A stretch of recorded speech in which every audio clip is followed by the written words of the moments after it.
Inštrument, ki je pred menoj, se imenuje špinet in je zvrst čembala, le da se od njega loči po njegovi velikosti in obliki. Čembalo ali klavirčembalo ima v različnih jezikih tudi različna imena, po francosko se imenuje clavecin, po angleško harpsichord in po nemško Kleinflügel. Čembalo spada v družino glasbil inštrumenta s tipkami in kot takega ga lahko primerjamo s klavirjem, vendar sem po poglobljeni študiji spoznala, da ta zgodovinski inštrument zahteva drugačne tehnike.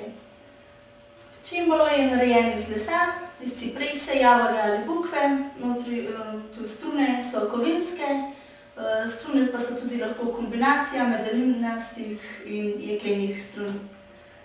Čembalo se stoji iz rezonančne omare s pokrovom v obliki krila, kjer se nahajajo strune in pa kovinski vijaki za vsako struno, ter pa skakači in tulci ter klaviatura, ki je pri čembalu na daljši stranici. Osnovni princip proizvajanja tona je, da ko pritisnemo na tipko, se špringer zabrenka ob struno in tako dobimo zvok. To je špringer, tulec. Obseg ali ambitus je od F kontraoktave do F3, vsega skupaj torej 60 not ali 5 oktav.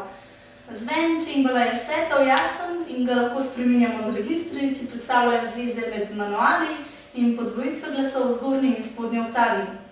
Po številu manualov ločimo eno, dvo ali tromanualne čembale, inštrument, ki je pred menoj, pa je špinet in je enomanualen.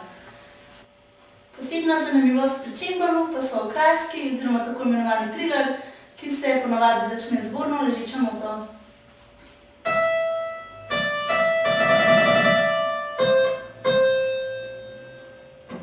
Sedaj bom zaigrala mojo najljubšo skladbo, napisal jo je Purcell, imenuje se Menuet.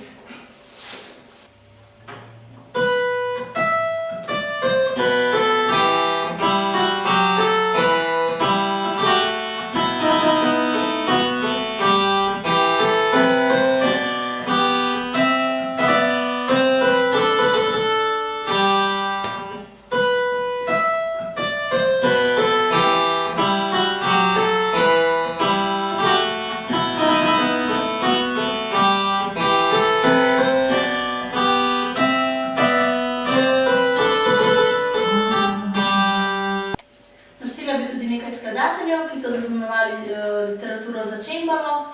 To so predvsem Rameau, Frescobaldi, Bach, Purcell, Händel in mnogi drugi.